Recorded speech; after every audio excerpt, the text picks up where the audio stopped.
نحمده ونستعينه ونستغفره ونعوذ بالله من شرور أنفسنا ومن سيئات أعمالنا من يهده الله فلا مضل له ومن يضلل فلا هادي له أشهد أن لا إله إلا الله وحده لا شريك له وأشهد أن محمدا عبده ورسوله اللهم صل وسلم على محمد وعلى آله وصحبه أجمعين يا أيها الذين آمنوا اتقوا الله حق تقاته ولا تموتن إلا وأنتم مسلمون يا أيها الناس اتقوا ربكم الذي خلقكم من نفس واحدة وخلق منها زوجها وبث منهما رجالا كثيرا ونساء واتقوا الله الذي تساءلون به والأرحام إن الله كان عليكم رقيبا يا أيها الذين آمنوا اتقوا الله وقولوا قولا سديدا يصلح لكم أعمالكم ويغفر لكم ذنوبكم ومن يطع الله ورسوله فقد فاز فوزا عظيما فإن أصدق الحديث كتاب الله وخير الهدي هدي محمد وشر الأمور محدثاتها وكل محدثة بدعة وكل بدعة ضلالة أما بعد Muslimin dan muslimat yang dirahmati oleh Allah Subhanahu wa taala sekalian, alhamdulillah pada malam ini kita dapat bersama-sama lagi berhimpun di dalam bilik kuliah Zoom ini untuk kita sama-sama menyambung semula perbincangan kita, mengambil manfaat, mengambil faedah daripada kisah ataupun sirah yang dihimpunkan oleh para ulama ahli sunnah di dalam kitab-kitab mereka berkaitan dengan Ummahatul Mukminin yang saya bukukan di dalam buku terbaru saya yang keluar pada tahun ini,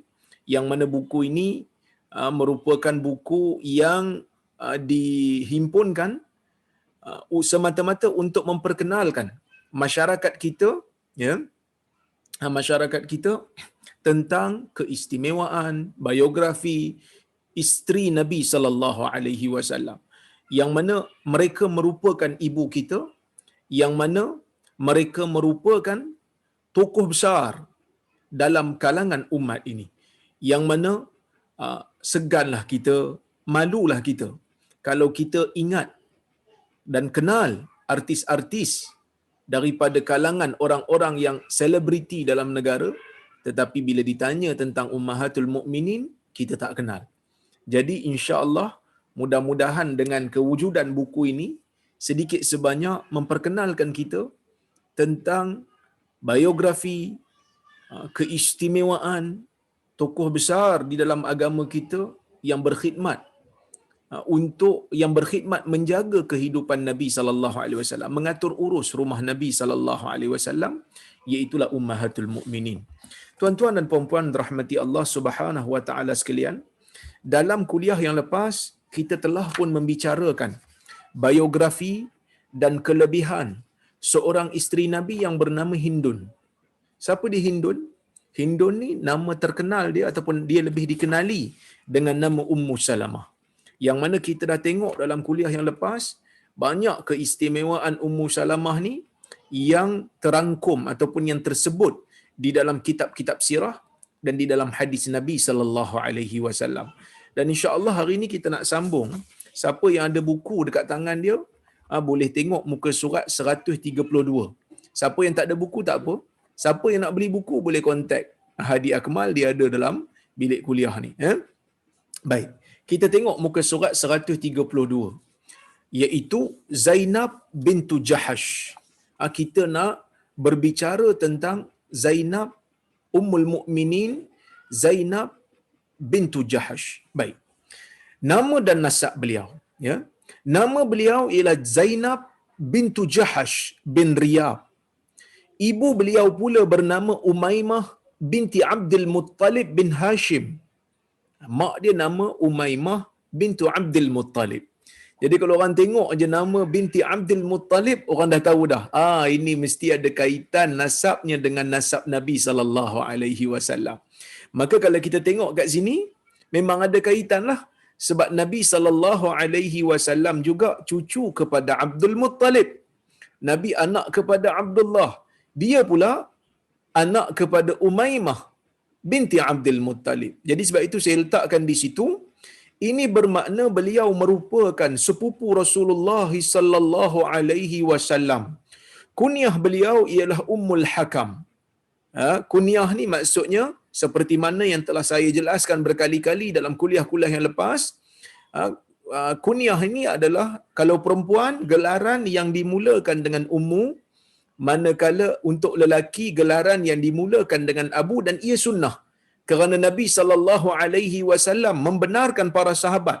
Bahkan Nabi sallallahu alaihi wasallam memberi kunyah kepada para sahabat. Seperti Ali bin Abi Talib, Nabi kunyahkan dia dengan gelaran Abu Turab. Seperti mana Aisyah radhiyallahu anha, Nabi namakan dia dengan gelaran Ummu Abdillah.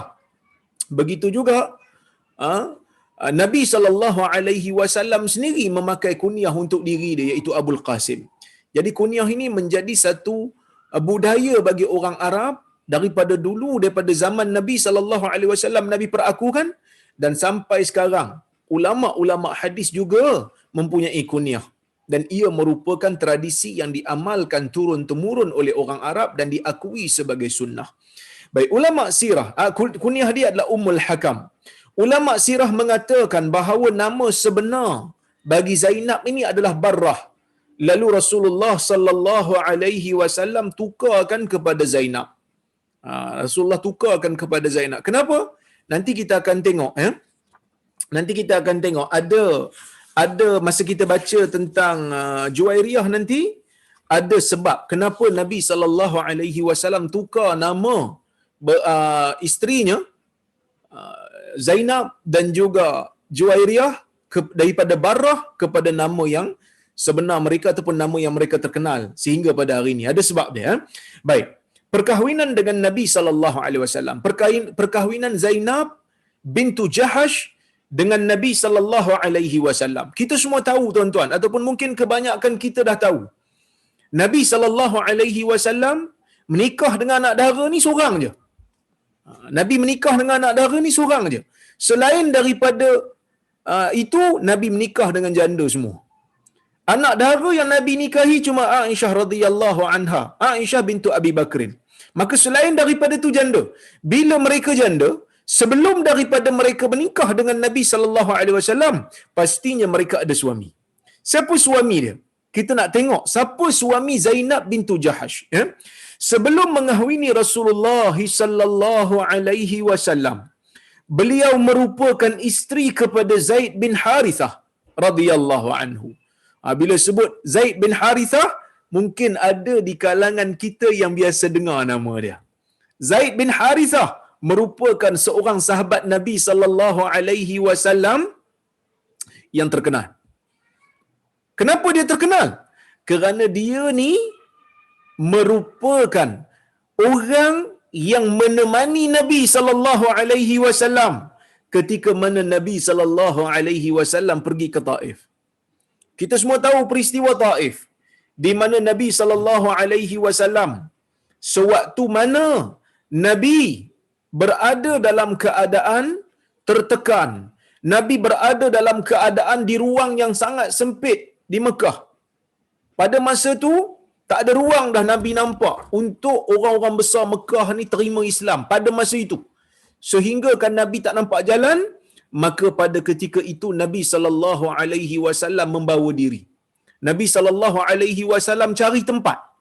Nabi sallallahu alaihi wasallam cari tempat di mana yang boleh untuk Islam ni berkembang, supaya Nabi boleh membina sebuah negara yang diasaskan dengan asas tauhid. Maka Nabi pergilah ke Taif. Masa Nabi pergi ke Taif, tuan-tuan, bila Nabi pergi ke Taif saja, maka yang menemani Nabi sallallahu alaihi wasallam pada ketika itu adalah Zaid bin Harithah. Kenapa Zaid bin Harithah ada pada masa itu? Dikatakan, bahkan kalau kita baca dalam kitab sirah, Zaid ni sebenarnya, Zaid bin Harithah ni sebenarnya adalah bekas hamba.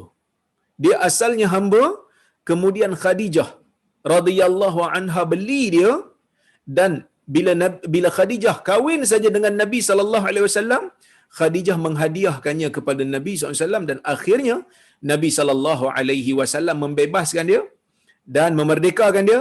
kemudian Nabi SAW memberi pilihan lah, dia nak duduk dengan keluarga dia ke ataupun nak duduk dengan Nabi SAW. Dan akhirnya dia sendiri memilih untuk bersama dengan Nabi SAW. Dia memilih Nabi lebih daripada dia memilih keluarganya sendiri.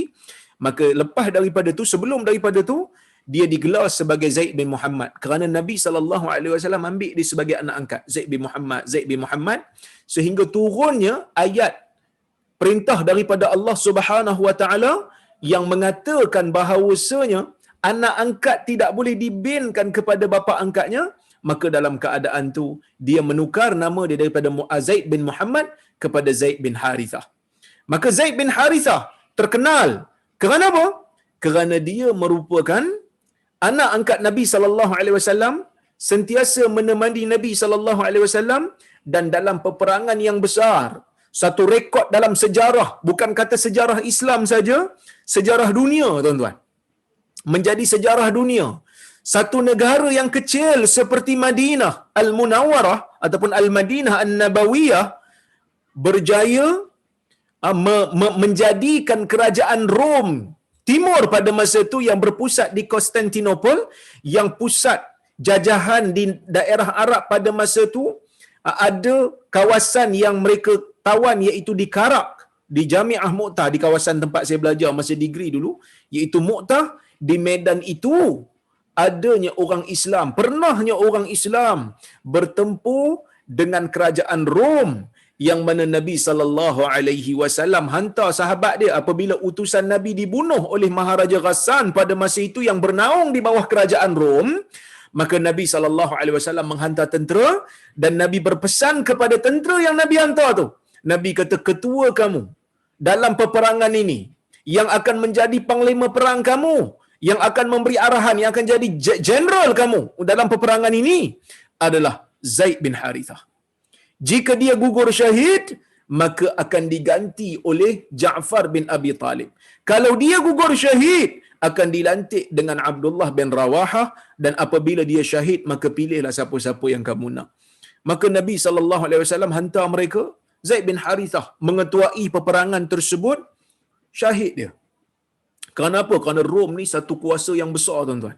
Kalau kita tengok dalam sejarah dunia, memang Rom dan Parsi dua kuasa yang sangat besar, menguasai luas daerah-daerah dunia ni, sehingga Rom tu menguasai padang pasir Arab ni, yang utara ni, utara Afrika, dan juga kawasan Arab, semenanjung Arab yang utara ni kebanyakan dikuasai oleh Rom, sehingga Jordan tu pun ada kota-kota lama Rom, Jarash, Ummu Qais, Syria seperti Busra. Waktu saya pergi kat Jordan dulu, saya sukalah tengok sejarah-sejarah ataupun kesan-kesan binaan Rom yang begitu hebat dari sudut teknologinya, tetapi akhirnya dihancurkan disebabkan oleh kerana mereka tidak ada iman. Cuma tuan-tuan, peperangan ini diketuai oleh Zaid bin Harithah. Zaid bin Harithah pun akhirnya syahid. Tapi sebelum itu, Zaid bin Harithah ni menikah dengan Zainab bintu Jahash. Okey? Kemudian saya sebut kat situ, setelah diceraikannya, Zaid bin Harithah ni bekas hamba tuan-tuan. Dia bekas hamba. Jadi dia mawali. Dia maula. Maksud dia bekas hamba. Sedangkan Zainab ni Quraisy. Dia Quraisyiyah. Jadi bila Quraisy, dia bangsawan. Jadi tidak ada, orang kata apa, keserasian di antara keduanya. Maka tak ada, orang kata apa, tak ada keserasian itu menyebabkan mereka bercerai. Dan apabila mereka bercerai, barulah Nabi sallallahu alaihi wasallam mengahwininya. Barulah Nabi menikah dengan dia, yang mana antara hikmah dalam perceraian dan perkahwinan ini, seperti yang telah dinyatakan, adalah untuk membatalkan hukum berkaitan dengan anak angkat. Sebelum ni saya dah hurai pada tuan-tuan waktu mukadimah kita. Mungkin ada di kalangan kita yang tak dengar lagi, tapi tak apalah, saya ulang sebagai ulang kaji. Siapa yang baru hadir, anggap ni maklumat yang baru. Mungkin ada di antara kita yang kata Nabi SAW ni kahwin ramai ni semua sebab nafsu ke? Jawapannya, sebahagiannya ya, sebab Nabi SAW tertarik dengan wanita. Tetapi sebahagian yang lain, dia tak ada kaitan pun dengan nafsu. Sebahagian yang lain kita tengok kisah Saudah. Nabi SAW nikah dengan dia dalam keadaan dia telah pun berumur. Dia rasa takut.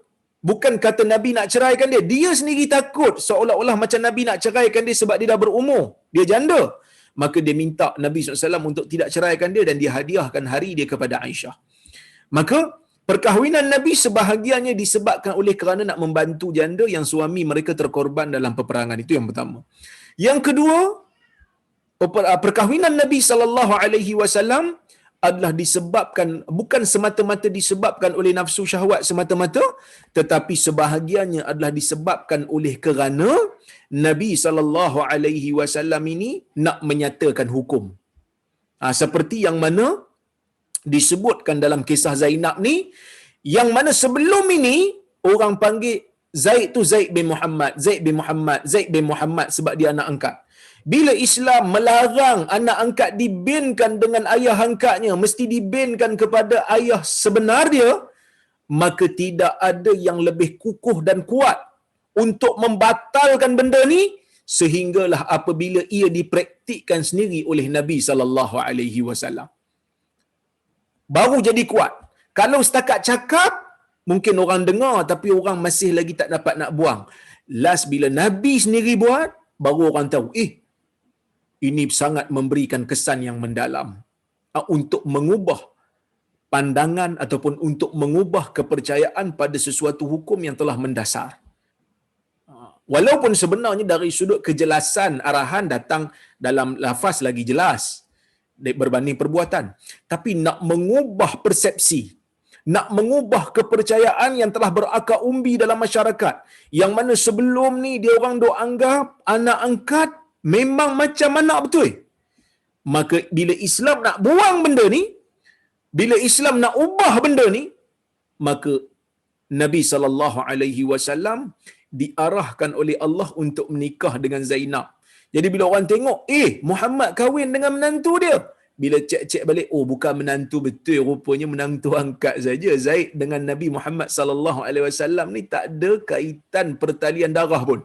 Maka hukum tu akan menjadi satu tamparan hebat, satu orang kata apa? Satu turning point, satu orang kata apa? Titik perubahan terhadap hukum tabani, hukum anak angkat. Maka sebab itu saya sebut di situ. Ya.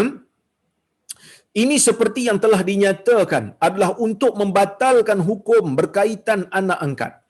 Apabila Allah Ta'ala menurunkan surah Al-Ahzab ayat yang kelima, ya, bila Allah Ta'ala turunkan saja surah ni ataupun ayat ni, ya, ayat ni boleh tengok kat mukadimah lah, saya dah letakkan, maka baginda memutuskan hukum anak angkat dan berkahwin dengan bekas isteri Zaid bagi menunjukkan anak angkat tidak mempunyai hubungan darah, tak mempunyai hubungan kekeluargaan mahram dan tidak mempunyai pertalian darah dengan bapa ataupun ibu angkat. Bukan maksud nak putuskan hubungan ukhuwah, dah. Tapi nak bagi tahu macam mana kita baik dengan dia pun, macam mana kita rapat dengan dia pun, dia bukan mahram kita dari sudut mempunyai pertalian darah. Hanya sekadar anak angkat sahaja. Ya?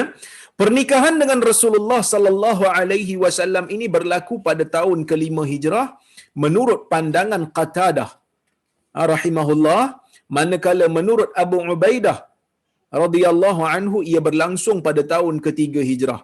Ibnu Ishaq rahimahullah mengatakan pernikahan ini berlangsung setelah Rasulullah sallallahu alaihi wasallam menikahi Ummu Salamah. Ada khilaf di kalangan para ulama sejarah tentang bila Nabi sallallahu alaihi wasallam nikah dengan Zainab. Tapi mereka tak ada khilaf. Memang Zainab ni isteri Nabi sallallahu alaihi wasallam setelah Zaid ceraikan dia. Disebabkan apa Zaid ceraikan? Disebabkan tak ada keserasian di antara keduanya. Baik, kita tengok kelebihan. Apa kelebihan yang ada pada Zainab bintu Jahash ni? Yang pertama sekali, pernikahan dengan wahyu daripada Allah.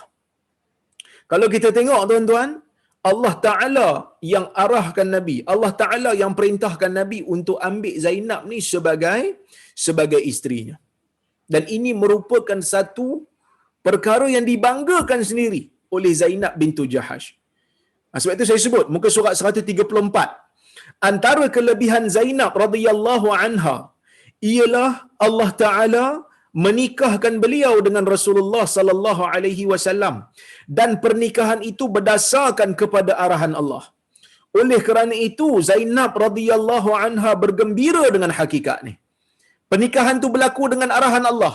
Pernikahan tu berlaku dengan perintah yang Allah Taala turunkan kepada nabinya. Direct turun kepada Nabi sallallahu alaihi wasallam. Beliau menyebutkan kepada para isteri Rasulullah sallallahu alaihi wasallam. Zainab pernah sebut dalam hadis riwayat Al-Imam Al-Bukhari, yang mana dalam Sahih Bukhari Zainab pernah kata, zawwajakunna ahalikun wa zawwajani Allah Taala min fawqi sab'i samawat. Sesungguhnya wali-wali kamu yang menikahkan kamu. Kamu menikah dengan Nabi sallallahu alaihi wasallam, wali-wali yang menikahkan. Tetapi aku ni menikahkan aku ialah dengan arahan daripada Allah yang datang daripada atas daripada 7 langit. Arahan tu datang daripada 7 langit. Maka Zainab ni dia ada rasa seronok dengan nikmat yang Allah Ta'ala bagi. Dia dipilih oleh Allah Azza wa Jal dengan jelas di dalam Al-Quran, yang mana Allah Azza wa Jal minta Nabi, arahkan Nabi, beri arahan kepada Nabi, beri perintah kepada Nabi untuk menjadikan Zainab sebagai isterinya. Okey, kemudian kita tengok yang kedua, tuan-tuan. Rajin bersedekah. Rajin bersedekah. Zainab bintu Jahash adalah satu orang yang suka bersedekah. Maka sebab itu saya sebut, selain itu Rasulullah sallallahu alaihi wasallam pernah memujinya di kalangan isteri-isteri baginda kerana beliau rajin bersedekah di jalan Allah. Kita tahulah Nabi sallallahu alaihi wasallam bukanlah orang yang fakir, tetapi Nabi bukanlah orang yang terlalu kaya. Jadi bila Nabi ni bukan orang yang terlalu kaya, bukan orang yang terlalu fakir, maka Nabi ni sederhana saja. Itu tidak melarang, itu tidak sekali-kali menghalang isteri Nabi sallallahu alaihi wasallam untuk menjadi pemurah. Itu juga tidak menghalang Nabi sallallahu alaihi wasallam untuk memberikan sumbangan. Maka kita pun kena jadi macam itulah. Tak payah tunggu kaya lah baru nak bagi. Apa yang kita ada kita bagi. Kan? Apa yang kita ada kita bagi. Tapi orang yang terima tu pula, kalau terima sekadar yang sedikit, janganlah pula pergi pelekeh. Orang bagi ambil aja. Jangan duk pelekeh macam-macam. Kerana yang suka pelekeh ni adalah ciri-ciri orang munafik. Saya dah huraikan dalam kuliah-kuliah saya yang lepas. Saya sebut dalam hadis riwayat Muslim, Nabi sallallahu alaihi wasallam pernah bersabda kepada para isteri baginda. Nabi pernah sebut. Nabi kata, asra'ukunna lihaqan asra'ukunna lihaqan bi atwalukunna yada.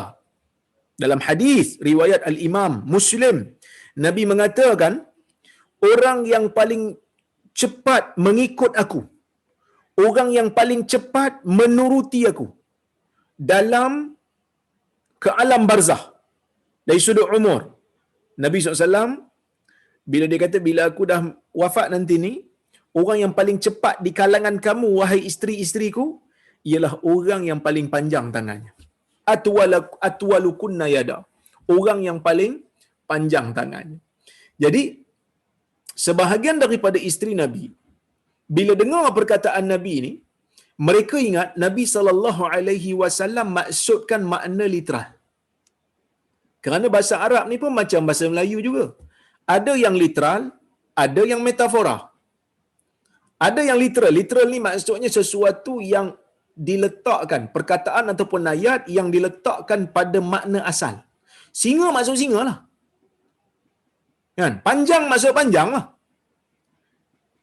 Tetapi ada dalam bahasa Melayu, perkataan asal tetapi tak digunakan untuk makna hakikat. Digunakan untuk makna majaz, untuk makna metafora. Sebagai contoh, bila kita tengok perkataan Melayu buah tangan. Buah tangan, buah tu ada makna literal.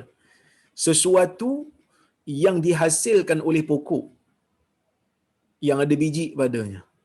Itu buah lah. Kan? Tapi bila kata buah tangan, tangan ni adalah tangan. Inilah tangan. Jarihah. Ini makna asal. Tapi bila orang Melayu kata buah tangan, Buah tangan bukan maksudnya semestinya buah. Tapi sesuatu yang diberi atas tanda ingatan, terutama apabila kita menziarahi orang yang kita suka ataupun kita menziarahi orang-orang yang kita dah lama tak jumpa, kita bawa sesuatu, kita bawa something. Ni saya ada bawa buah tangan sikit. Kalau orang tu dia pegang literal, dia kata mana buahnya? Ni bukan buah. Ini tak boleh makan pun. Ni buku. Ialah buah tangan tu maksud bahasa metafora. Orang Arab pun ada benda tu. Orang Arab ada juga benda tu. Tapi bila Nabi SAW sebut hadis ni, sebahagian daripada isteri Nabi faham dengan makna literal. Bila Nabi kata orang yang paling panjang tangan di kalangan kamu, sahabat isteri Nabi ni duk ambil kayu ukur, duk ukur tangan masing-masing. Siapa tangan paling panjang sekali? Sebab dia orang duk faham ucapan Nabi tu adalah ucapan literal. Tapi Nabi biarkan je lah. Kan? Kerana ia lebih memberikan latihan minda untuk memahami sesuatu. Maka bila Nabi SAW wafat saja, selepas Nabi wafat, yang pertama wafat di kalangan isteri Nabi adalah Zainab. Maka bila Zainab wafat, bila isteri Nabi yang lain tengok, dia ni tak adalah tangan panjang sangat banding kita. Rupanya baru dia orang tahu yang dimaksudkan oleh Nabi SAW tu panjang tangan bukan makna literal, tetapi makna metafora yang bermaksud panjang tangan tu maksudnya apa? Panjang tangan tu maksudnya orang yang banyak bersedekah. Sebab itu saya sebut di situ. Setelah mereka mendengar sabda baginda sallallahu alaihi wasallam ini, mereka mengukur tangan mereka untuk mengetahui tangan siapa yang lebih panjang.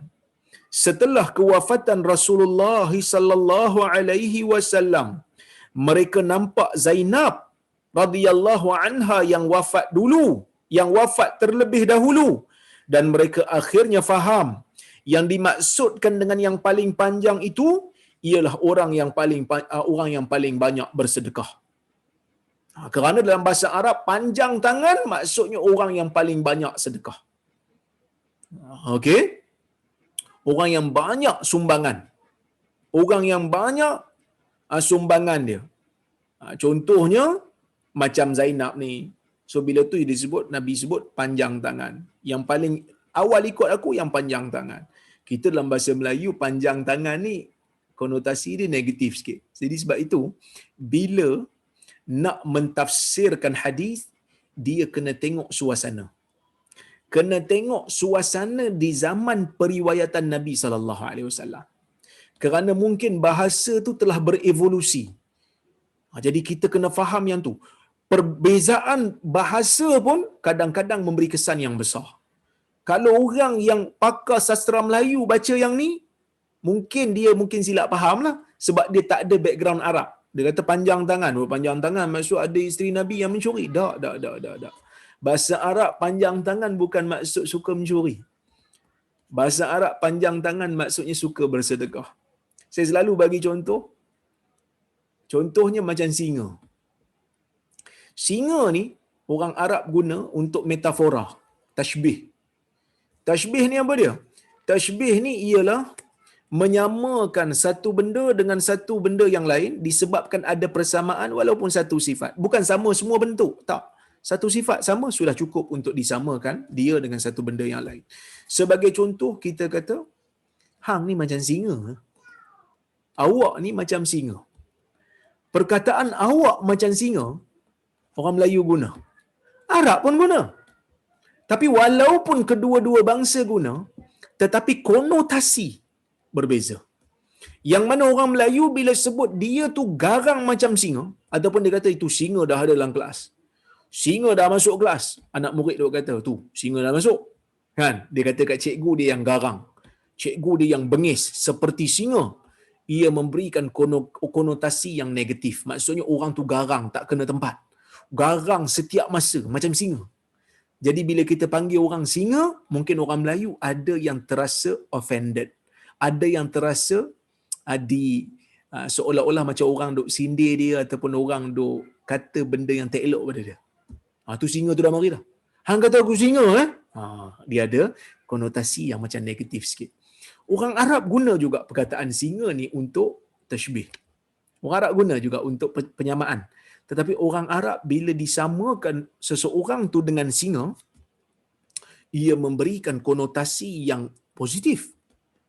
Kerana bermaksud singa yang garang, singa yang berani. Orang Arab bangga. Jadi sebab itu bila dipanggil Hamzah Asadullah, singa Allah, ia merujuk kepada konotasi yang positif. Maksudnya Hamzah ni berani macam singa, gagah macam singa. Jadi perbezaan budaya ini ada kalanya orang tak perasan. Jadi benda ni perlu, penting untuk belajar. Sebab tu bahasa Arab ni satu bahasa yang penting bagi orang nak mengaji agama. Saya nasihati diri saya dan juga tuan-tuan yang berada dalam bidang agama, kita kena kuatkan sikitlah ilmu bahasa Arab kita supaya boleh, paling tidak boleh membaca tafsiran para ulama. Bila baca hadis kena baca tafsiran para ulama. Kalau kita jenis tak faham bahasa Arab, jenuh kita. Yang mana Nabi SAW tu orang Arab. Nabi tu sendiri orang Arab, Nabi bercakap bahasa Arab yang fasih. Nak faham hadis, nak faham Quran, mesti kembali kepada bahasa Arab. Jadi insya-Allah tuan-tuan, saya dah dalam proses. Buku saya baru minggu lepas saya baru dapat surat mengatakan alhamdulillah buku saya metodologi memahami teks hadis telah pun disemak oleh pakar di universiti, dan dia telah pun berikan sedikit komentar dan dia setuju untuk diterbitkan. InsyaAllah kalau tak ujung tahun ni, awal tahun depan, buku saya bagaimana memahami teks hadis akan diterbitkan insyaAllah. Jadi di sana saya ada huraikan serba sedikit. Buku tu waktu PKP kali pertama tahun lepas. Kata lamanya Ustaz, saya tulis tak lama. Tapi semakkan tu. Sebab panel kena semak satu-satu. Baguslah semakkan tu. Supaya kita mengurangkan kesilapan. Kesilapan ada. Salah heja, salah nukil, ada manusia kan. Tapi kita nak minimalkan kesilapan tu supaya orang awam bila baca dapat manfaat yang banyak berbanding kesilapan yang ada. Jadi mudah-mudahan buku itu dapat menjadi panduan. Bukan untuk orang yang berada dalam bidang hadis saja. Orang yang berada dalam bidang hadis, orang yang berada dalam bidang fiqh, orang yang berada dalam bidang engineering, dalam bidang kehakiman, dalam bidang undang-undang, semua boleh baca. Kerana buku ni saya anggap buku yang basic, bahasa Melayu yang mudah, contoh pun contoh yang simple. Kita nak tengok bagaimana ulama ni bila nak faham sesuatu hadis, macam mana dia punya background, apa ciri-ciri dan kriteria dia ambil orang kata apa, yang mengelilingi hadis, persekitaran hadis tu yang dia kena faham dulu. Saya bagi satu contoh aja. Contoh bila Nabi SAW dalam hadis riwayat Tirmizi, Nabi kata baitun la tamra fihi jia'un ahlu.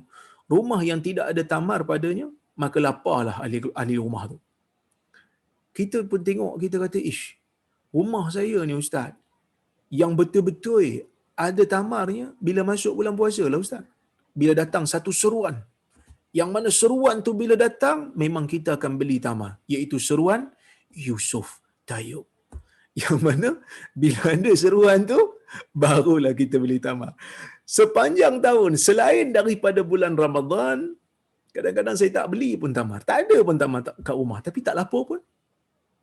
Sebab itu Ibnul Arabi waktu dia mensyarahkan hadis ni dalam kitab dia Aridatul Ahwadi, dia mengatakan bahawasanya hadis ini mempunyai background yang kita kena faham. Hadis ni mempunyai persekitaran yang kita kena faham. Apa persekitaran hadis tu? Persekitaran hadis tu adalah, dalam bahasa Arab kita panggil al-mulabasat, perkara yang melingkari hadis. Sewaktu melingkari hadis, sewaktu Nabi mengucapkan hadis tu. Nabi SAW bila mention tentang tamar, kita kena tahu zaman tu adalah zaman di mana orang Arab memang makanan ruji dia adalah tamar. Makanan ruji orang Arab pada masa itu tamar. Sebab itu zakat fitrah bayar pakai tamar. Kerana itulah makanan ruji. Oleh kerana itu tuan-tuan dan puan-puan rahmati Allah sekalian, Nabi kata rumah yang tak ada tamar maka lapar. Seolah-olah Nabi nak memberikan isyarat kepada ketua keluarga di zaman itu. Pastikan macam mana sukar, macam mana susah, pastikan rumah kena ada tamar supaya ahli rumah boleh makan, supaya isteri dapat makan, supaya anak-anak dapat makan. Jadi kalau kita orang Melayu, yang patut ada di rumah supaya anak-anak tak lapar, nasi lah, berah. Kena ada berah lah, ketua keluarga kena beli berah. Ibnul Arabi kata kalau untuk orang-orang di Andalus kena wujudkan tin, buah tin. Kerana pada masa tu mungkin di tempat dia, makanan ruji bagi mereka adalah buah tin yang dikeringkan ataupun yang basah. Maka persekitaran hadis ini sangat penting supaya kita tak tersalah anggap. Supaya kita tak kata hadis ni bohong. Saya rumah tak ada tamar pun, setahun elok aje, tak lapar pun. Kita kata hang yang tak faham hadis. Awak yang tidak faham hadis, awak tidak faham persekitaran hadis. Jadi benda-benda ni kadang-kadang menyebabkan orang jadi menolak hadis. Bukan kerana hadis itu yang salah, tetapi kerana dia sendiri salah faham hadis. Saya teringat lagi ada satu orang nama dia Zakaria Ozon. Zakaria Ozon ni tuan-tuan dan puan-puan rahmati Allah sekalian, dia ada tulis buku. Buku dia tajuk Jinayatul Bukhari. Jenayah Bukhari. Tajuk bukan main kontroversi. Dalam tu banyak hadis-hadis dalam Sahih Bukhari yang dia bawa dan dia hentam. Dia kata Bukhari ni telah buat jenayah dalam agama kerana menyesatkan mereka dengan membawa riwayat-riwayat yang pelik. Antaranya bila Nabi SAW ya, memberikan saranan kepada orang zaman dulu bila nak meludah jangan dalam solat, bila nak meludah jangan ludah belah kanan, ludah belah kiri. Kemudian kambuhkan dengan pasir. Dia kata tengok, kalau kita amalkan hadis ni, sudah semestinya banyaklah masjid-masjid orang Islam hari ni yang kotor. Sebab apa? Sebab ini saranan Nabi yang diriwayatkan oleh Imam Bukhari, sedangkan Nabi tak cakap pun. Imam Bukhari ni saja buat pandai. Dia tak tahu zaman Nabi SAW, lantai masjid adalah lantai yang pasir. Bukan macam sekarang dipenuhi dengan kapet. Jadi kalau kapet, tak boleh lah. Kerana apa tuan-tuan? Kerana kalau kita tengok maqasid daripada hadis tu, ataupun kita panggil apa? Objektif daripada hadis tu, Nabi SAW nak memberikan jalan keluar. Sebab tu Nabi suruh kambuh untuk bersihkan. Kambuh dengan tanah balik untuk bersihkan, supaya tak kotor. Dan Nabi SAW sangat marah orang yang meludah merata-rata dan biarkan secara terbuka kerana benda ni penyakit. Benda ni penyakit. Maka sebab itu, Nabi tak bagi. Jadi dia tak faham persekitaran hadis, maka dia hentam. Sedangkan dia tak tahu zaman Nabi punya masjid macam mana. Itu di antara perkara-perkara yang sangat-sangat menyedihkan bagi orang yang tak ada ilmu alat yang cukup, tetapi nak berbincang ataupun nak, bukan kata nak sekadar nak bincang, nak tolak pula hadis yang sahih. Yang para ulama zaman dulu tak sebut pun benda tu bermasalah. Tiba-tiba dia seorang datang, dia kata benda ni bermasalah. Sama seperti mana yang disebutkan oleh Dr. Yusuf Al-Qaradawi dalam kitab dia Kaifa Nata'amal Ma'as Sunnah An-Nabawiyah. Satu kitab yang sangat bagus. Saya tak tahulah ada terjemah ke tak dalam bahasa Melayu, tapi buku ni mana-mana orang yang nak belajar hadis, yang nak bercimpung dalam dunia hadis, kena baca dulu. Kaifa Nata'amal Ma'as Sunnah. Bagaimana nak berinteraksi dengan sunnah. Bahkan buku saya yang saya baru tulis ni, skrip yang baru diluluskan ni pun inspirasi daripada buku tu, dan saya kembangkan lagi. Daripada apa yang Dr. Yusuf Qaradawi tulis, dan saya kembangkan lagi dengan perincikan lagi syarat-syarat, faedah-faedah, dan juga saya banyakkan contoh-contoh daripada hadis dan syarah para ulama untuk memberikan kita pemahaman yang lebih mendalam lagi. Tapi inspirasinya, cetusannya datang daripada Dr. Yusuf Al-Qaradawi. Dia sebut, dia kata, ada orang pada zaman dia lah, dia kata, dia ni hakim besar mahkamah sivil. Hakim besar mahkamah sivil ni maksudnya orang yang orang profesional, orang bijak lah nak jadi hakim. Takkan orang tak bijak nak jadi hakim pula kan? Jadi, bila dia orang bijak, dia teringin nak baca Sahih Bukhari, dia pun beli Sahih Bukhari. Bila dia beli Sahih Bukhari, dia baca. Sampai kepada tajuk Nabi SAW mengatakan sungai Nil daripada syurga, dia orang Mesir. Dia terus tak jadi baca, dia kata Imam Bukhari menipu. Dr. Yusuf Al-Qaradawi kata kalaulah dia ni tunggu kejap, tanya ulama apa maksudnya sungai Nil daripada syurga, dah pastinya dia akan faham dengan pemahaman yang sebenar sehingga dia tak tolak hadis. Kerana dia salah faham. Bila Nabi SAW kata, ni Qaradawi lah kata, bila Nabi SAW kata sungai Nil daripada syurga, bukan maksudnya sungai Nil tu literally daripada syurga. Tetapi maksudnya, ini tarjihan Dr. Yusuf Qaradawi, banyak pandangan ulama terhadap isu ni, saya tak nafikan. Tapi Dr. Yusuf Qaradawi kata, tafsiran yang dia mudah faham, sebenarnya adalah Nabi SAW menggunakan bahasa metafora. Nabi menggunakan bahasa majas, yang mana nikmat sungai Nil kepada orang Mesir sama seperti nikmat syurga. Sama macam orang Arab datang sini, ya kan? Orang Arab bila datang ke negara kita, negara dia kering kontang, negara dia padang pasir. Bila dia tengok kat sini hijau, bila tengok kat sini banyak tumbuhan, dia akan kata Malaysia jannah. Malaysia ni ibarat syurga. Bukannya syurga betul. Dia kata ibarat syurga, macam syurga. Ia hanyalah satu bahasa metafora, satu bahasa kiasan yang dimaksudkan bukan dengan makna literalnya.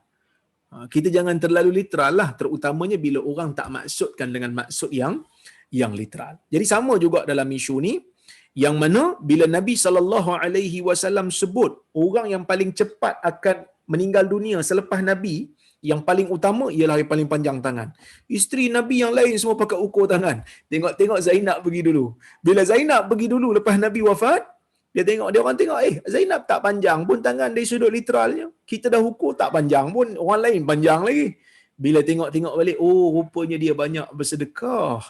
Jadi itulah maksud Nabi panjang tangan tu. Nabi maksudkan dengan bahasa metafora. Dalam bahasa Arab, saya sebut, dalam bahasa Arab, panjang tangan boleh membawa maksud banyak bersedekah. Tapi sebaliknya dalam bahasa Melayu, ia boleh membawa maksud suka mencuri. Jadi kita kena faham dengan makna bahasa Arab. Jangan faham dengan makna bahasa Melayu. Kerana apa? Kerana Nabi bukan orang Melayu. Nabi bukan orang Melayu. Jadi kita kena faham bahasa Arab. Kan? Adakah bermakna kita telah mendahulukan bahasa Arab berbanding Quran dan Sunnah? Dia tak ada mendahulukan. Kerana Quran dan Sunnah itu sendiri berbahasa Arab. Nak faham Quran Sunnah, kena faham bahasa Arab lah. Kerana bahasa Arab itu adalah bahasa Quran dan Sunnah. Jadi nak faham Quran Sunnah, kena faham bahasa Arab. Jadi sebab itu Imam Syafi'i, Imam Ahmad bin Hanbal, Imam Malik, Imam Abu Hanifah, mujtahid mutlak ni, jago besar ni, semua dalam bahasa Arab, semua pakar belaka. Masyi semua. Pakar belaka. Kerana apa? Kerana mereka tahu tidak ada cara untuk faham Quran dan Sunnah melainkan mesti kembali kepada bahasa Arab. Mesti kembali kepada menguasai teknik dan kaedah yang orang Arab pakai. Kerana Quran dan Sunnah itu turun dalam bahasa mereka. Baik. Sama seperti perkataan singa. Orang Arab suka apabila dipanggil sebegitu kerana bermaksud berani. Akan tetapi bagi masyarakat Melayu, mereka agak tidak menyukainya kerana ia bermaksud kuat marah. Ini saya sebut tadilah. Kuat marah ataupun garang ataupun bengis. Konotasi itu macam negatif sikit. Tapi orang Arab dia anggap positif. Sebab tu kalau mana-mana pemerintah dia nak nampak dia berani, nak nampak dia gagah, dia akan gelarkan diri dia sebagai Asad. Tu Syria, Bashar al-Assad kan. Tak tahulah berani ke tak, tapi dia bubuh tu nak bagi tahu kat orang dia beranilah kan. Berani ke tak wallahu a'lam. Baik. Kelebihan lain Zainab radhiyallahu anha ialah Aisyah radhiyallahu anha pernah memujinya dalam sebuah hadis riwayat Imam Muslim rahimahullah. Aisyah pernah puji Zainab. Aisyah ni orang hebat. Aisyah ni orang hebat. Kita tahu dah, kita dah baca dah kisah Aisyah sebelum ni. Dia orang hebat. Bila dia puji satu orang dengan kehebatan, menunjukkan orang yang dipuji tu ada kehebatan betul. Sebab orang yang hebat. Kalau orang yang tak hebat puji, kita tak heran kan? Tapi bila mana orang yang hebat memuji orang lain sebagai hebat, maka adalah kehebatan pada orang tu. Adalah kehebatan pada orang yang dipuji tu sebab orang yang puji tu hebat. Baik. Apa Aisyah puji? Aisyah kata dalam hadis riwayat Muslim, Aisyah kata walam aram ra'atan qattu khairan fid din min Zainab wa atqa lillah wa asdaqa hadithan wa awsala lirrahim wa a'zama sadaqatan wa ashadda btizalan li nafsiha fil amal alladhi tasaddaqu bihi wa taqarrabu bihi ila Allah. Aisyah puji. Aisyah kata mata aku ni, Aisyah kata mata aku ataupun pandangan aku ni tak pernah tengok satu orang, aku tak pernah tengok satu orang yang lebih baik dalam agama ni daripada Zainab. Maksudnya Nabi dikeluarkan lah. Nabi dah tentulah yang terbaik, yang ni kita faham. Aisyah kata di kalangan orang lain, aku tak pernah tengok satu orang yang lebih baik pada pandangan aku, sekadar yang aku nampak. Aku tak pernah tengok orang yang lebih baik daripada Zainab. Aisyah kata. Aisyah puji. Ya? Apa yang bagusnya pada Zainab ni? Aisyah hurai. Aisyah kata, dia ni takwa. Aku tak pernah tengok orang yang paling bertakwa kepada Allah berbanding Zainab. Wa asdaqa hadisan, dan aku tak pernah tengok orang yang bercakapnya paling betul, bercakap paling benar. Paling bertakwa, paling bercakap benar. Aku tak pernah tengok melebihi Zainab. Wa awsala lirrahim, dan yang paling banyak menghubungkan hubungan silaturahim. Aku tak pernah tengok, kata Aisyah. Wa a'zama sadaqah, dan orang yang paling banyak bersedekah, yang paling besar sumbangan sedekah. Sehingga Nabi SAW menjadikan itu sebagai kriteria yang nak menunjukkan dia ni akan pergi mengiringi Nabi SAW selepas Nabi wafat, orang pertama. Ya. Wa ashadda ibtizalan li nafsiha fil amal alladhi tasaddaqu bihi. Dan aku juga tak pernah tengok orang yang paling rajin, orang yang paling banyak bagi komitmen dengan dirinya pada amalan yang dia buat. Waktu dia bersedekah lah, dia komitmen, dia committed. Bukan hanya sekadar bagi banyak, sebab kadang-kadang ada orang bagi sumbangan, dia bagi banyak, tapi dia tak committed, dia bagi alai-alai, dia kata ambil. Tapi dia ni bersungguh nak dapatkan pahala daripada Allah. Dia committed, dia tahu benda tu berpahala, maka dia buat sungguh-sungguh. Wa taqarrabu bihi ila Allah. Dia betul-betul committed dalam urusan sedekah dia, dan dia committed dalam urusan ibadah dia, mendekatkan diri dia kepada Allah Subhanahu wa taala. Aisyah kata, aku tak pernah tengok orang yang lebih baik pada mataku dari sudut benda-benda ni semua. Itu Aisyah sebut, ya. Jadi inilah tuan-tuan dan puan-puan rahmati Allah Subhanahu wa taala sekalian, tentang kelebihan Zainab bintu Jahash yang merupakan isteri kepada Nabi sallallahu alaihi wasallam, ummul mukminin. Orang yang Allah Subhanahu wa taala arahkan Nabi untuk nikahi dia kerana nak membatalkan hukum tabanni, nak membatalkan hukum penisbahan anak angkat kepada ayah angkat, maka Allah Taala arahkan Nabi untuk kahwin dengan dia. Begitu juga dia merupakan orang yang Nabi sallallahu alaihi wasallam iktiraf tentang sumbangan dia, sedekah dia kepada orang lain, sehingga Nabi menjadikan sifat itu lekat pada dia. Lekat pada dia, orang yang paling panjang tangan di kalangan isteri-isteri Nabi sallallahu alaihi wasallam.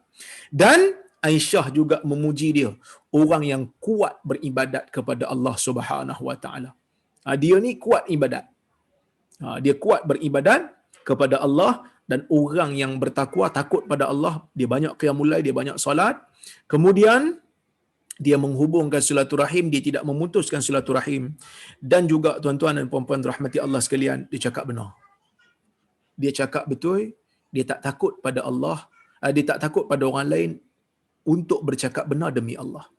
Demi kerana nak mempertahankan kebenaran, dia berani. Kewafatan. Beliau radhiyallahu anha, iaitu Zainab radhiyallahu anha, meninggal dunia pada tahun yang ke-20 Hijrah. Dia meninggal dunia pada tahun ke-20. Setelah Nabi sallallahu alaihi wasallam wafat, Nabi sallallahu alaihi wasallam wafat pada tahun ke-11 Hijrah. Lepas daripada 9 tahun Nabi pergi, 9 tahun Nabi dijemput oleh Allah Subhanahu wa taala ke alam barzakh, maka meninggalnya isteri yang pertama di kalangan isteri-isteri Nabi yang lain, iaitu Zainab bintu Jahash. Beliau merupakan isteri pertama yang meninggal dunia setelah kewafatan Rasulullah sallallahu alaihi wasallam, dan salat jenazah beliau diimamkan oleh Umar ibn al-Khattab radhiyallahu anhu. Masa ni Umar menjadi khalifah. Jadi Umar salatkan jenazah dia, yang mana Umar merupakan orang yang mulia, orang yang mempunyai kelebihan. Jadi bila Umar salatkan jenazah dia, maka kelebihanlah pada orang yang disolatkan jenazah tersebut. Ya. Baik, kita tengok tuan-tuan, ada masa sikit lagi, ada 10 minit lagi. Kita tengok isteri Nabi yang berikutnya, kalau boleh kita bacakan dia punya nama dan nasab. Kemudian insya-Allah minggu depan kita akan tengok dia punya kelebihan, iaitu nama dan nasab Juwairiyah. Juwairiyah ni merupakan isteri Nabi sallallahu alaihi wasallam. Nama dia Juwairiyah bintul Harith Al-Mustaliqi. Kenapa digelar Al-Mustaliqi, nanti kita akan tengok. Nama dan nasab. Nama beliau ialah Juwairiyah bintul Harith bin Abi Dirar bin Habib bin A'id bin Malik bin Khuza'iyah Al-Mustaliqiyah. Nama asal beliau adalah Barrah. Tadi saya sebut kan? Nama Zainab tu pun dikatakan Barrah, Nabi tukar. Dia pun asalnya Barrah, kemudian Nabi tukar kepada Juwairiyah. Ibnu Abbas mengatakan, kenapa Nabi tukar ni? Ibnu Abbas kata, kanat Juwairiyah ismuha Barrah. Dia kata, fahawwala Rasulullah sallallahu alaihi wasallam ismaha Juwairiyah. Wa kana yakrah an yuqal kharaja min indi Barrah. Itu kena betulkan baris tu. Min indi Barrah, ya. Yang mana hadis ni merupakan hadis riwayat Imam Muslim. Ibnu Abbas kata Juwairiyah ni nama sebenar dia Barrah. Apa maksud Barrah? Barrah ni kebaikan.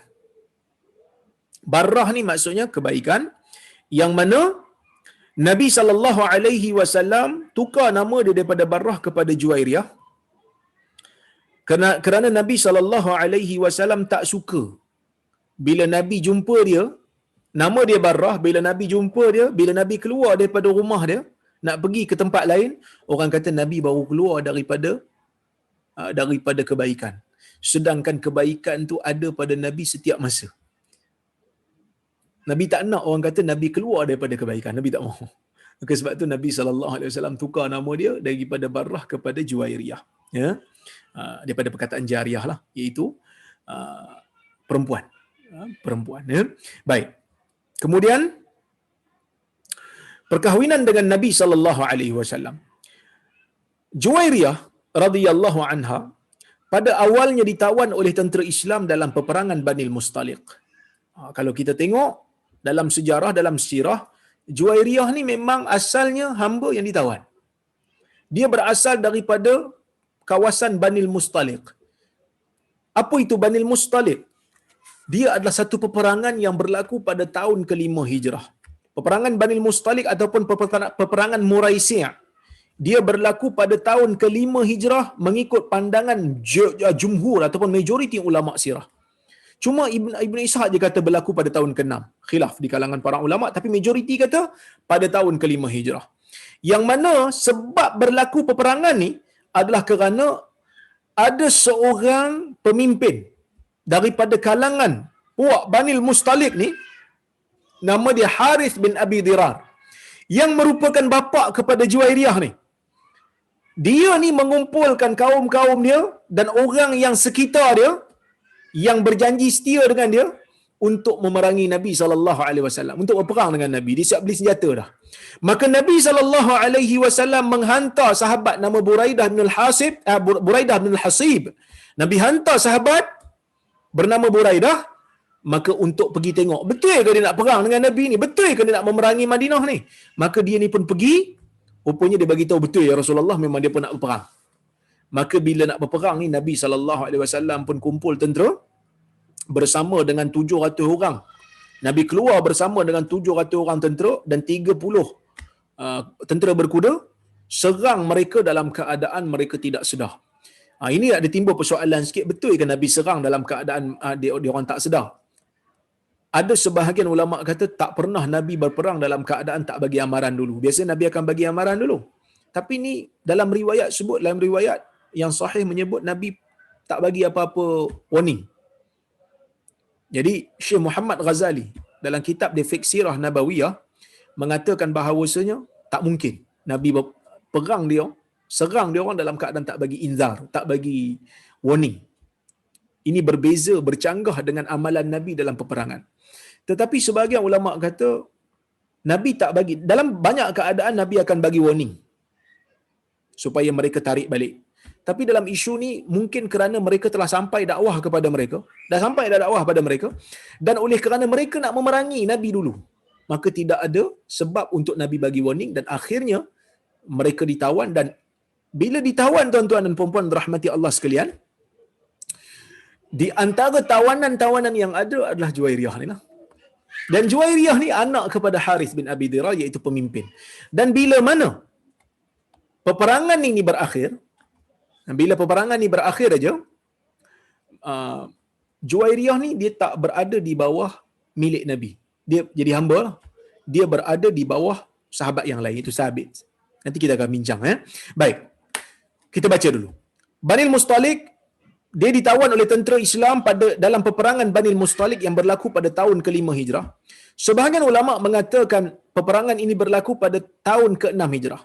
Peperangan ini juga dikenali dengan peperangan Al-Muraisiyah. Juwairiyah sebelum ditawan merupakan isteri kepada Musafi' bin Safwan. Ya. Musafi bin Safwan. Okey. Al-Mustaliqi. Suaminya meninggal dunia dalam peperangan tersebut. Ini dah menikah dah. Tapi suaminya terkorban dalam peperangan tu, berperang dengan orang Islam. Kemudian beliau ditawan dan berada di bawah tawanan seorang sahabat yang bernama Thabit bin Qais radhiyallahu anhu. Thabit bin Qais dapat dia, jadikan dia hamba. Kemudian Thabit radhiyallahu anhu melakukan mukatabah dengan Juwairiyah. Apa maksud mukatabah?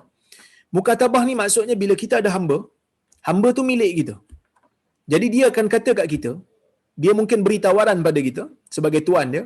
Dia kata, tuanku, saya minta supaya tuanku lepaskan saya dengan syarat saya akan bagi tuanku harta sekian-sekian banyak. Saya pergi kerja, saya cari, kalau saya dapat, saya bebas. Itu maksud mukatabah. Maka saya sebut di situ, mukatabah ialah akad yang berlaku antara hamba dan tuannya, yang mana tuannya menetapkan sejumlah harta yang perlu dibayar oleh hambanya sebagai gantian untuk membebaskan dirinya. Bayaran ini dibuat secara bertempoh yang ditentukan oleh tuan. Kau dapatlah, kau tak dapat, kira tak bebas lah. Tapi kena dapatkan dalam tempoh yang ditentukan. Setelah itu beliau datang kepada Rasulullah SAW meminta pertolongan supaya membantu beliau membayar sejumlah harta kepada Sabit. Sabit setujulah nak bebaskan dia, bayar sekian-sekian. Dia tak dapat, maka dia datang kepada Nabi SAW, minta supaya Nabi SAW tolong dia. Akhirnya Rasulullah SAW menawarkan agar beliau dikahwini oleh baginda dan pembebasan beliau dijadikan sebagai mahar perkahwinan beliau. Nabi beri tawaran lah. Nabi kata, nanti kita akan baca hadisnya, yang mana pada waktu ni Aisyah radhiyallahu anha tak apa suka dengan Juwairiyah ni pada kali pertama dia tengok. Bukan tak suka kerana benci tak. Tapi dia kata kalau siapa tengok nanti dia akan jatuh hati. Bila Nabi tengok, Nabi pun berkenan dan Nabi berkahwin dengan Juwairiyah ni. Nanti kita akan tengok nanti insya-Allah. Jadi tuan-tuan dan puan-puan rahmati Allah sekalian, itulah serba sedikit yang saya boleh sampaikan untuk kuliah malam ini. Mudah-mudahan kuliah pada malam ini dapatlah sedikit memperkenalkan isteri Nabi SAW, iaitu Zainab bintu Jahash, dan sedikit biografi Juwairiyah sebelum kita sambung semula pada minggu hadapan insya-Allah. Jadi saya tengok kalau ada soalan, kalau ada soalan ataupun komentar ataupun teguran, kalau ada, saya cuba jawab. Kalau saya tak mampu jawab, saya tangguh untuk kuliah akan datang. Baik. Assalamualaikum Dr. Rora. Waalaikumsalam warahmatullahi wabarakatuh. Nak tanya, di mana boleh dengar semua siri yang lepas? Yang ni kena minta kepada Hajah Majini. Kak Majini boleh tengok mesej pukul 9.20. Ada seorang sahabat kita, dia minta rakaman yang lepas. Mungkin boleh bagi rakaman yang lepas. Rakaman yang lepas memang ada, boleh tengok dalam Google Drive. InsyaAllah tak kena bayar lah. Percuma insyaAllah. Doakan saya, doakan ni lah. Dr. Azmi, Kak Majini yang selalu, yang rajin ni. Yang sangat-sangat rajin, committed dengan kuliah. Setiap minggu uploadkan dalam Google Drive untuk ditonton oleh ramai manusia. Mudah-mudahan ini semua bernilai pahala insya-Allah. Ataupun boleh tengok recorded dan akan diletak di FB Global Ihsan. Di FB Global Ihsan pun ada. Baik.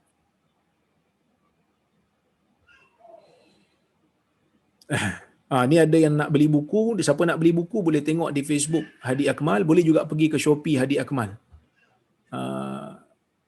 Kitab sunnah ke apa dia punya dia punya kedai. Saya jarang buka Shopee. Bukan jarang, tak tahu pun guna. Baik.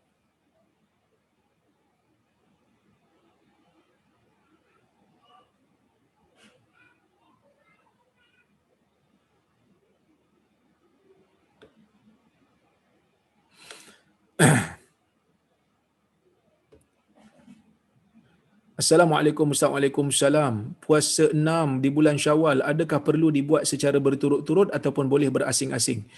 Okey. Puasa 6 di bulan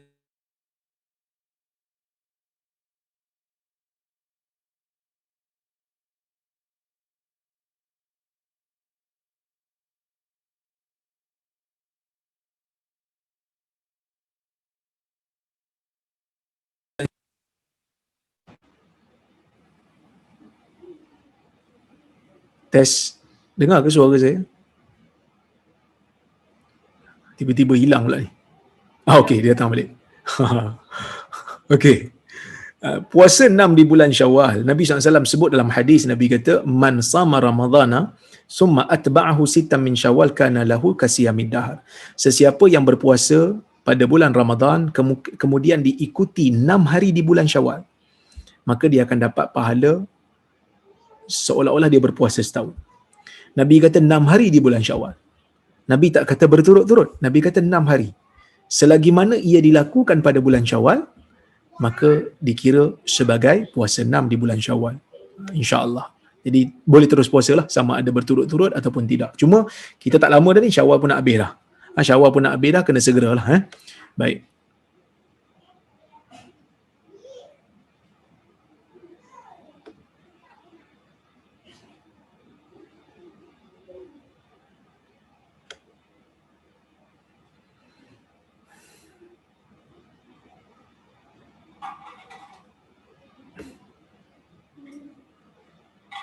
Assalamualaikum. Waalaikumsalam. Mohon nasihat dan kongsikan tips sebagai pelajar supaya tidak malas dan sentiasa fokus dalam study. Saya pun malas juga kadang-kadang kan. Tapi bila orang minta nasihat ni, saya cuma boleh bagi nasihat pada diri saya dan juga yang bertanya. Pertamanya, kita ni bila Allah Subhanahu Wa Taala jadikan kita sebagai penuntut ilmu, maka itu adalah satu kelebihan yang sangat besar. Bukan semua orang Allah Ta'ala jadikan dia ni sebagai penuntut ilmu. Dan saya sangat-sangat bersyukur kepada Allah Subhanahu Wa Ta'ala menjadikan saya ni pensyarah universiti yang mana saya boleh mengajar dan saya boleh belajar dalam masa yang sama. Ni pun saya tengah baca satu skrip buku. Ada satu universiti minta saya nilai satu skrip buku ni, saya tengah baca. Banyak juga ilmu-ilmu yang saya dapat. Selain daripada saya memberikan komentar, saya dapat juga ilmu daripada pembacaan. Jadi bidang saya ni ataupun menjadi ahli akademik ni merupakan di antara nikmat besar yang kita kena tahu. Bila Allah Ta'ala berikan kita ruang untuk belajar, ramai orang nak belajar tapi tak ada kesempatan, tak ada kemampuan. Tiba-tiba bila Allah Ta'ala berikan kita kesempatan, kemampuan untuk belajar, ada orang nak sponsor pula yuran, kita kena tahu Allah Ta'ala nakkan kebaikan yang banyak bagi kita.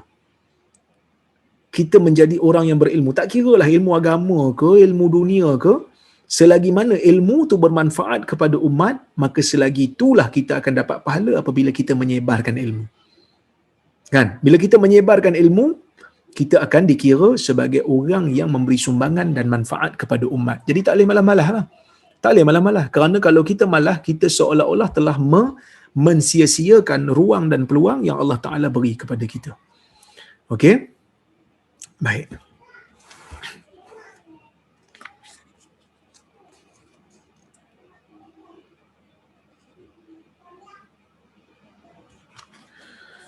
Baik. Assalamualaikum Dr. Waalaikumsalam. Apakah pendapat yang kuat tentang jumlah isteri Nabi? Yang ni saya dah hurai dulu. Dalam kuliah mukadimah saya dah hurai. Ya. Kalau tengok dekat muka surat apa saya hurai. Ada pendapat yang apa? Pendapat yang kuat adalah 11 orang lah isteri Nabi SAW, ya.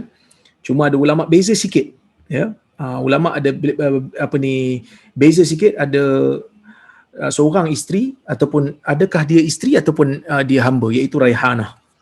Raihanah ni ada khilaf sikit. Siapa yang kata dia isteri maka jadi 12 lah. Siapa yang kata dia adalah hamba maka itu 11 lah, ya.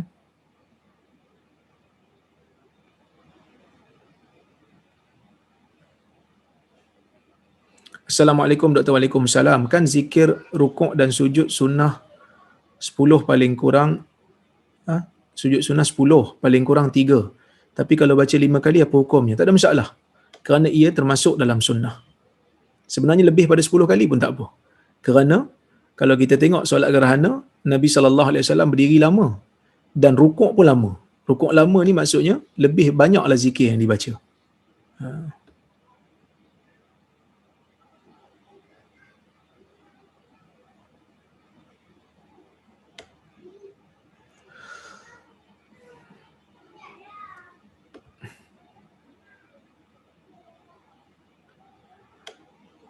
Ustaz, kisah anak angkat tadi, kalau ayah angkat terpaksa letak namanya kepada anak angkat tu di atas sebab-sebab tertentu, boleh ke?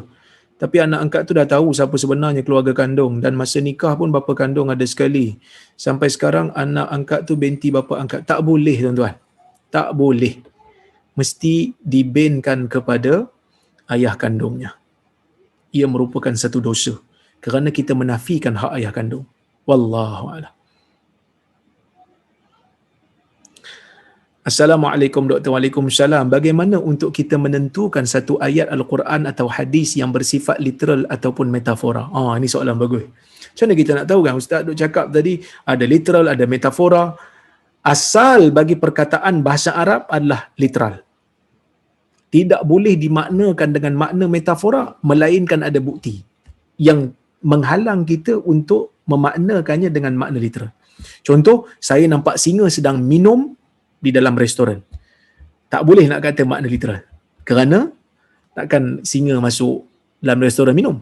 Maka dia maksud metafora. Itu di antaranya lah. Okey.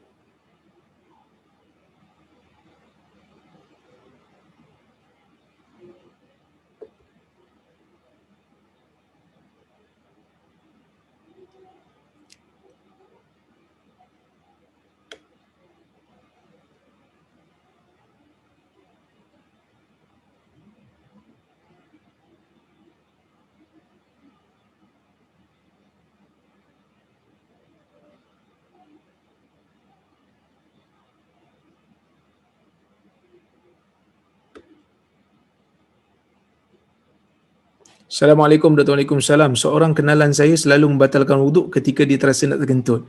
Walaupun setelah baru selesai berwuduk dan ingin menunaikan salat juga, dia akan terus kentut. Adakah benar kita tidak dibenarkan menahan kentut walau dalam solat pun?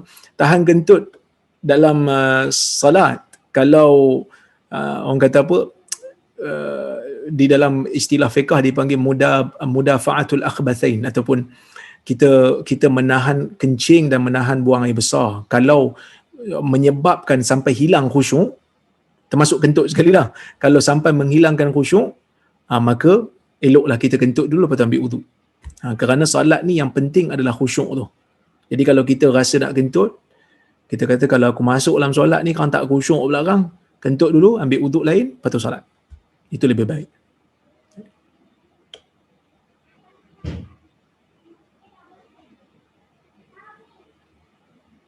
Salam Ustaz, Waalaikumsalam. Saya tertarik dengan kaedah memahami teks hadis yang dipakai oleh ulama. Kaedahnya sangat bersifat saintifik.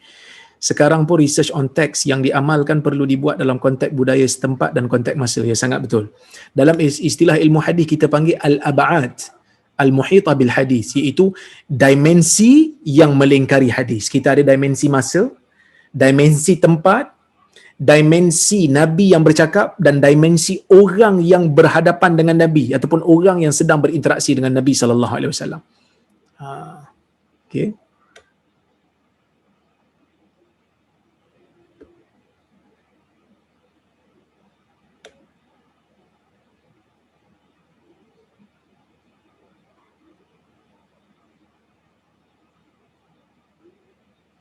Assalamualaikum Doktor. Waalaikumsalam. Aurat mak angkat dengan anak angkat macam mana ya? Kalau anak angkat tu masih belum baligh, maka dia macam budak-budak lain lah. Tapi kalau anak angkat tu dah baligh, tapi anak angkat tu telah menyusu dengan mak angkatnya dengan 5 kali susuan yang cukup syarat, maka anak angkat tu dah jadi anak susuan, maka aurat tak perlu dijaga. Tapi kalaulah kata anak angkat tu tidak menyusu, anak angkat tu telah baligh, maka hukumnya sama macam orang yang ajnabi, macam orang lain yang bukan anak dia. Kena jagalah aurat. Wallahu a'lam.